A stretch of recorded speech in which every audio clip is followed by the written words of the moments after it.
আজ আপনাদেরকে ঘুরিয়ে দেখানোর চেষ্টা করছি ঝিনাইদহ জেলার হরিণাকুণ্ডু উপজেলার হরিণাকুণ্ডু পৌরসভাটি এবং জানানোর চেষ্টা করছি বেশ কিছু তথ্য, বেশ কিছু ইতিহাস। বরাবরের মতো সম্পূর্ণ ভিডিওটি জুড়ে আপনাদের সাথে আছি আমি সাবিহা সুলতানা মুক্তা। চলুন তাহলে একসাথে ঘুরে দেখা যাক হরিণাকুণ্ডু পৌরসভা কার্যালয়টি এবং জেনে নেওয়া যাক বেশ কিছু তথ্য। হরিণাকুণ্ডু পৌরসভাটি স্থাপিত ২০০২ সালে।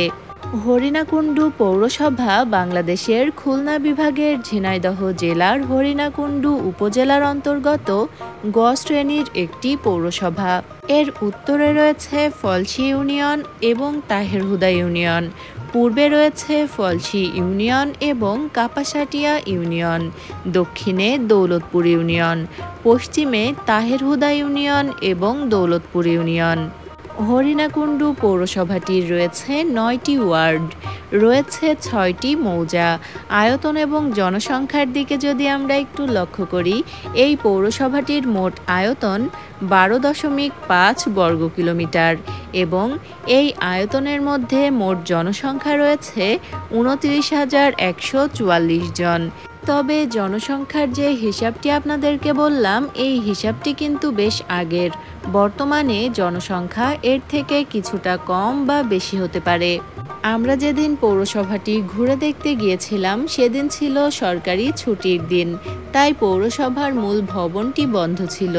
এই মুহূর্তে আপনারা যে সুন্দর ভবনটি দেখতে পাচ্ছেন, এটিই হলো পৌরসভা কার্যালয়ের মূল ভবন। মূল গেটটি খোলা থাকলেও ভবনটি বন্ধ ছিল। হরিণাকুণ্ডু পৌরসভা কার্যালয়ের এরিয়াতে রয়েছে অসংখ্য গাছগাছালি, কোনোটা ফুলের গাছ, কোনোটা ফলের গাছ, কোনোটা পাতাবাহার গাছ। এমনকি মূল যে ভবনটি রয়েছে সেই ভবনের ছাদের উপরেও রয়েছে অসংখ্য গাছগাছালি, যেটা আমার ভীষণ ভালো লেগেছিল। পৌরসভার কার্যালয় বা উপজেলার কার্যালয়গুলোতে খুব বেশি গাছগাছালি চোখে পড়ে না, তবে হরিণাকুণ্ডু পৌরসভা কার্যালয়ে এসে ব্যতিক্রমে এই জিনিসটা দেখে বেশ ভালো লাগলো। হরিণাকুণ্ডু পৌরসভাটি একেবারে রাস্তার পাশেই অবস্থিত। যাই হোক, আজ আপনাদেরকে ঘুরিয়ে দেখানোর চেষ্টা করলাম ঝিনাইদহ জেলার হরিণাকুণ্ডু উপজেলার হরিণাকুণ্ডু পৌরসভা কার্যালয়টি। আশা করি আজকের ভিডিওটি আপনাদের বেশ ভালো লেগেছে। আমাদের আজকের আয়োজন এ পর্যন্তই। আবারও ফিরে আসব নতুন কোনো ভিডিও নিয়ে। সে পর্যন্ত আমাদের সাথেই থাকবেন। এতক্ষণ যারা আমাদের ভিডিওটি দেখছিলেন সবাইকে অনেক ধন্যবাদ। ভালো থাকবেন, দোয়া রাখবেন। আল্লাহ হাফেজ।